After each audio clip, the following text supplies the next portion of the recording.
Hello everybody and welcome back to my modded Grand Prix 2 career mode where the fictional Brabham driver of France Bermbach looks to win the World Championship, eventually. Here we are in Monaco where the twisty streets often throw up surprise results. Both Prost and Senna have picked up victories in the Principality here in the past, and it seems the two McLaren drivers are shaping up for a championship battle. The pair share one victory apiece in races this year, but surprisingly neither of them lead the championship. Riccardo Patrese is the championship leader, a position that the Italian is certainly not used to. Coincidentally, the San Marino Grand Prix last week was Patrese's 178th race start, and he now has the most starts in Formula 1 history, ahead of Jacques Laffite. Ferrari secured their first points in San Marino, which was a welcome sight for the Italian crowd who were hoping for a good performance from the Scuderia. Bermbach's weekend was rather poor at Imola, first being out-qualified by his teammate Brundle by 8/10, and then finishing almost a whole lap down on him in the race. Bermbach assures fans he'll be back to his best this weekend. Johnny Herbert seems to be a star in the making. The Benetton driver has seen a quick rise to fame in the sport after securing back-to-back points finishes. Rumour is that Benetton are already looking at extending his contract into 1990 and beyond. Ferrari yet again bring new upgrades this weekend, focusing on enhancing race pace. LaRousse, Zakspeed and Dallara all bring similar focused upgrades to their cars, all looking for more downforce. Osella, Onyx and AGS have all saved weight on their cars with new upgrades, especially important for both Osella and AGS, who are yet to make it out of pre-qualifying. And that is all for the news. And speaking of pre-qualifying, we're on board with Bermbach on his fastest lap in the session. We set a 17.6 and then I think about an 18.4 on our second flying lap. And really, if you don't know, before this weekend, the top 3 fastest teams in pre-qualifying get to go into the main qualifying session. So really, we just need to be inside the top 6. Right now we're in 5th place, and this lap here is going to rise us all the way up to 3rd. So that's much better. And let's take a look at the pre-qualifying results, where Onyx are once again quickest. Gasho was quickest in San Marino pre-qualifying. He's quickest here as well, ahead of his teammate Stefan Johansson. Then it's Caffey, Bermbach, Brundle and De Cesaris. So it's once again Onyx, Dallara and Brabham getting through. Then it's Schneider and the Zakspeed looking pretty quick in 7th place. The Colognes have a good turn of pace this weekend as well. Still not enough to topple the 3 fastest teams in pre-qualifying, which seems to be quite stagnant right now. So we really need to see some of these lower teams bring upgrades to hopefully challenge the likes of Onyx, Scuderia Italia and of course Brabham. As you can see there, the gap between 3rd and 4th is huge. Hopefully that comes down. Once we get to the halfway point in the season, pre-qualifying teams will be reassigned. So I imagine teams such as LaRousse and maybe even Minardi, maybe Ligier will be pushed down into pre-qualifying. And some of the quicker teams like Onyx, Brabham and maybe even Dallara all out of pre-qualifying. As Senna sets the fastest lap at the start of the qualifying session, the main qualifying session that is. And that is the Brabham of Bermbach heading out onto circuit. And on his warm-up lap, he's got some traffic behind, so he's going to slow down and let Jonathan Palmer through, who instead runs straight into the back of Bermbach. Not sure what the British driver was doing there. Bermbach was way off the racing line and gets rear-ended, so we have to bring it back into the pits, get the rear wing repaired. And of course Jonathan Palmer has to get the front wing repaired. And we head out again. And we're going to finish our first flying lap in the session, which is a 1:16.7. A couple of tenths down on what we did in pre-qualifying. So we can go quicker than that, most definitely. As we go through the Novo chicane on the next flying lap, clipping the barrier on the left and spinning the car around. Not ideal, but that's what happens sometimes at the twisty streets of Monaco. As we're going to see Bertrand Gachot make a mistake there through the second to last corner. I can't remember the name of the corner. And out the final corner we go on our final lap in qualifying, and it's looking a strong lap. This could be a really good qualifying position. A 15.7 from Bermbach, and it is in the top 10 in qualifying. What a result that is. As we look to see Ayrton Senna claim pole position by half a second ahead of Mansell, with his teammate Bergman in 3rd. Then it's Prost, Alesi and Patrese on row 3, followed by Boutsen and Piquet, with the rookie drivers of Herbert and Bermbach sharing row number 5. It's 11th place then for Eddie Cheever, who's got a podium this season so far. Martin Brundle starts directly behind his teammate in 12th. Then it's Nannini and Warwick on row 7, followed by Martini and Palmer. Bertrand Gachot, even with that issue, finishes in position, 17th ahead of Capelli, his teammate Johansson, and Alex Caffey rounding out the top 20 for Scuderia Italia. 21st place for Eric Bernard, and he's ahead of his teammate Philippe Alliot. Larousse with an upgrade this weekend. It's really looking like it's working. Then it's Gugelmin, Arnoux, Perez Sella and Nakajima only 26th, with De Cesaris and Grillard failing to make the grid. Nakajima rumoured that he's going to be replaced for round 4 if a bad race weekend happens today. So pressure on Nakajima, but it's not just Nakajima. There's a pressure on all the drivers here around the Principality of Monaco. 78 laps lie in front of the drivers. The lights are on, and we are underway for the 1989 Monaco Grand Prix. On board with Franz Bermbach, who gets a poorer start than Eddie Cheever on the right-hand side. Into turn 1 we go, and Cheever locks up, backs up the pack there, and Bermbach gives him a little tap up the rear as up the hill we go for the first time. We've lost a couple places, we've lost one place. We started in 10th, already down to 11th position, and it's just about staying out of trouble for the opening lap here. We have absolutely no confidence on the opening laps of races, just because I don't want to make a mistake and retire and have to sit out the rest of the race. But into the hairpin we go. I'm trying to cover the inside, and up the inside goes Nannini, makes contact with Bermbach, forces him wide and into the wall, and that is a front wing missing for the Brabham, and he's going to have to trundle around in whatever position it is now, 17th place. Silly move there from Alessandro Nannini, and I'm pretty sure he'll get a penalty for that, and indeed he does get a 10-second time penalty, as we're going to make our way into the pits at the end of the first lap to repair that damage. It was a 2-stop race. It's going to be a 3-stop race now. I try my best to stay out of trouble, but sometimes trouble just finds you. As we rejoin at the start of lap 2, we're on last place. Start lap 3 for the race leaders there, and it's Gerhard Berger leading Nigel Mansell. Berger making a stunning start here, and it's a Ferrari 1-2 and McLaren 3-4. Senna will not be happy with that, and Gerhard Berger apparently very heavy on fuel, so he's just backing the pack up right now. We've seen some other movers throughout the field. Jonathan Palmer's up 4 positions, capitalising on the melee, and Perez Sala starting down in 25th. He's already up to 19th position, so the Minardi driver making a fantastic start to this Grand Prix. We've got a lazy down 2 positions. He's not scored points yet in his career, and he's outside the points after qualifying in 5th today. We've got a 12.9 second gap to Nakajima in 25th place. Nakajima not making any positions apart from moving past Franz Bermbach, who is actually driving out of his skin right now. Bermbach 16.7, fastest lap of the race. That could be due to the leader Gerhard Berger backing everybody up, of course. In lap 6, it's now the call over the radio at Ferrari to say, Berger, you are slow, move out the way, let Nigel through. And Nigel Mansell up the inside into the Nouvelle chicane. I think that was a routine and constructed move by the Ferrari crew, or the Ferrari team there, as we've now made it onto the back of the Lotus of Nakajima on lap number 8. And we're in a quite huge train actually. It goes all the way up to Eric Bernard's Larousse in about 18th or 19th place. So we've just got to navigate our way through this. Very difficult to pass at a circuit like Monaco. We're all aware of that. And there is one Larousse going very slowly. And that is Philippe Alliot. So Alliot, I think, has got an issue, and he'll be retiring from the race. Or maybe he just made a mistake into the hairpin. Yeah, he seems to be fine. He's not dropping off too much behind me. Or is it? Yes, he is. He's dropping off big time. But we might have a run here on Nakajima. There's another slow-moving car, and that's the Onyx of Stefan Johansson.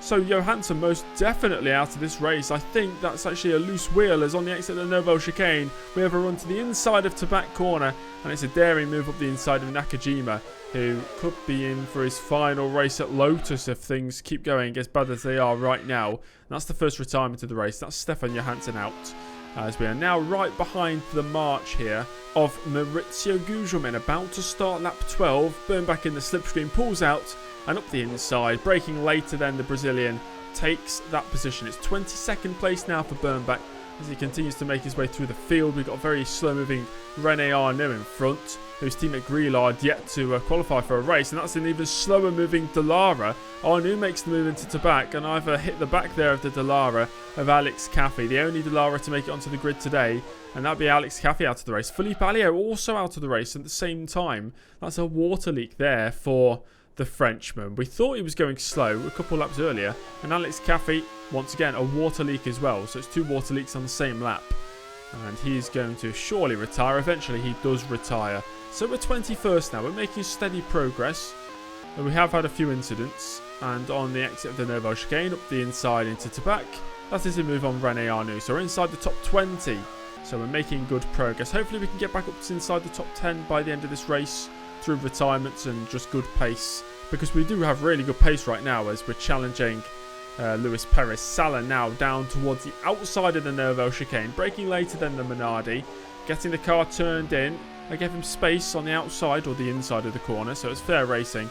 And finally we got to the stop in the bottle, which is Eric Bernard's. And up the inside we go to break the train. And we're up into 18th position. Making good progress as we reach quarter race distance. Nigel Mansell still leading the way. Prost is up into second place. Senna up to third. And Gerhard Berger now has slipped down to fourth place. He's still got a load of traffic behind him as well. He's holding up both Williams of Patrese and Boutsen in fifth and sixth, as you can see.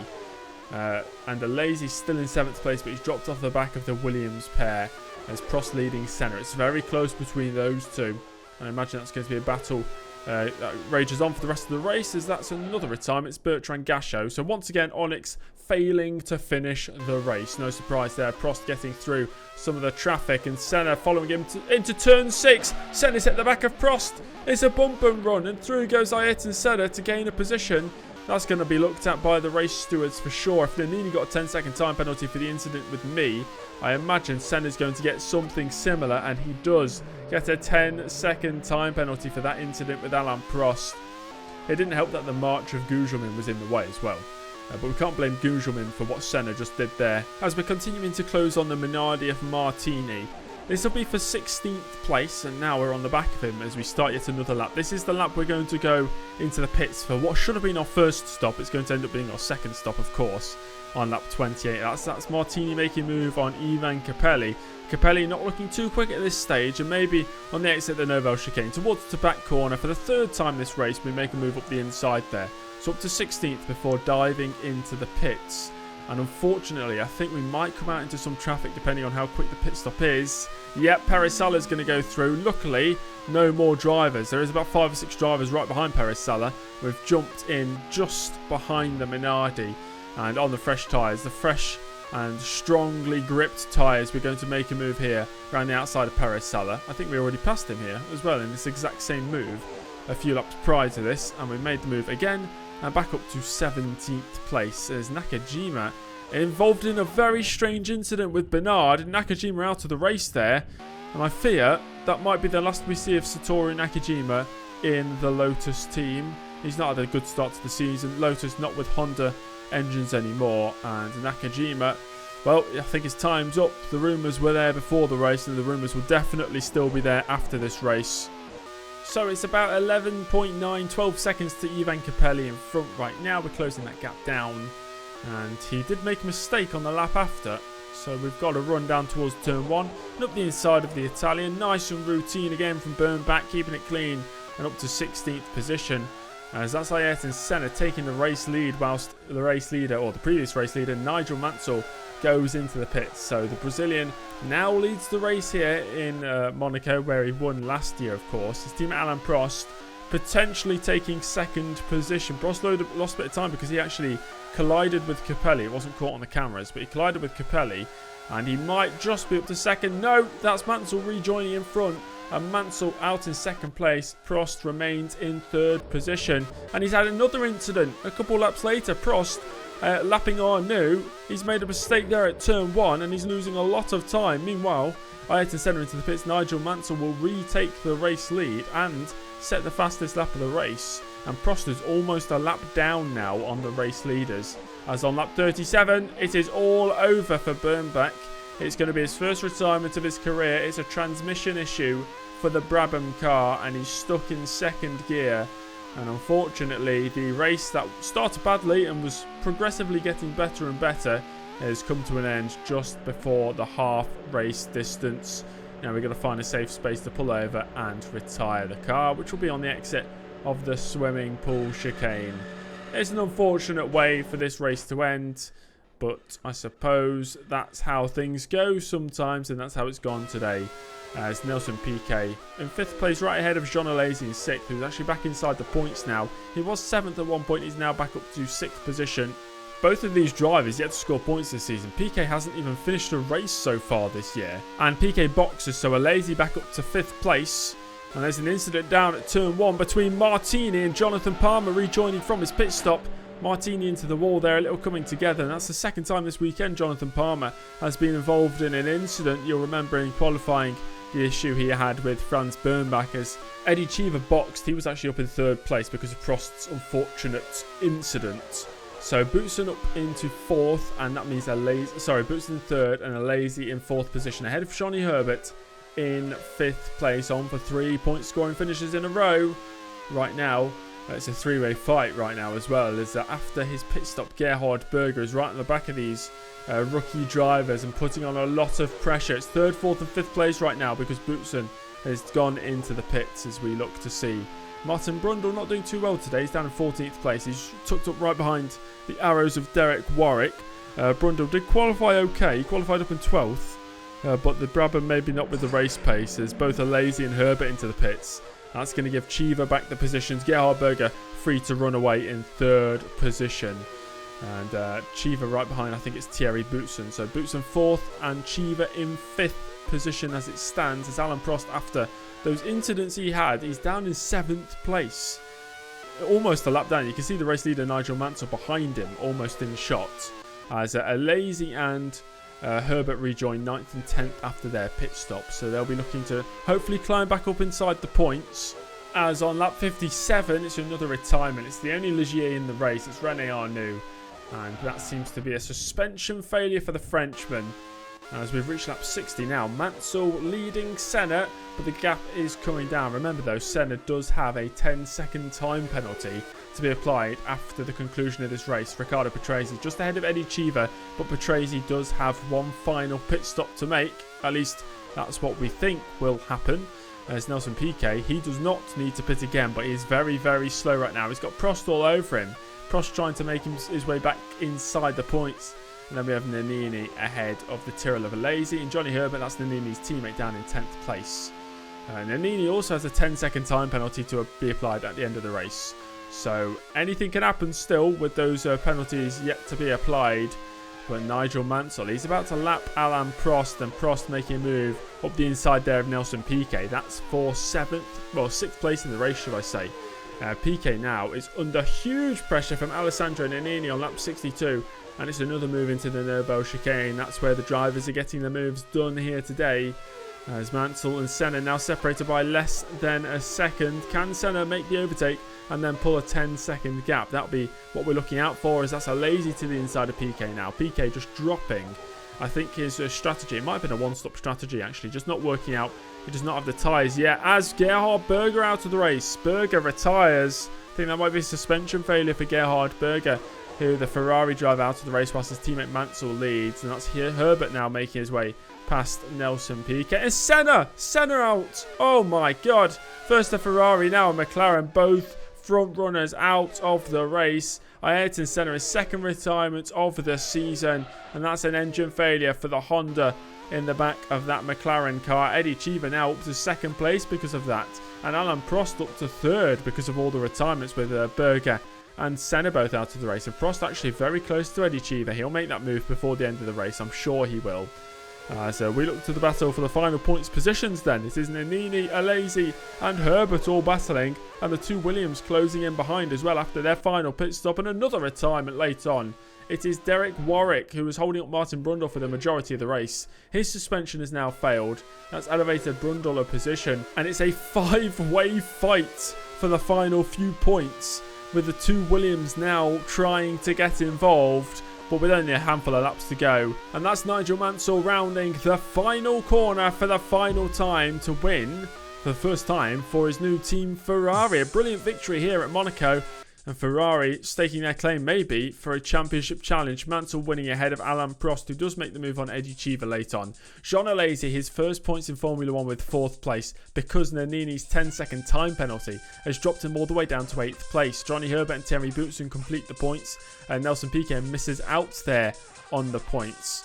And a big news as well, Riccardo Patrese has been disqualified post-race for his car being underweight. He wasn't in the points anyway, so he's not lost out on anything, but he has been disqualified. 16 classified drivers. Derek Warwick still classified because he completed 90% of the race distance, but some huge names out today. Ayrton Senna and Gerhard Berger, probably the biggest names out of the race. Franz Bermbach, he had that transmission issue mid-race. Ayrton Senna does get the fastest lap, and Nakajima did not finish in a race that might be his last for Lotus. At least it might even be his final race in Formula 1. Let's have a look at what that result means for the Drivers' Championship.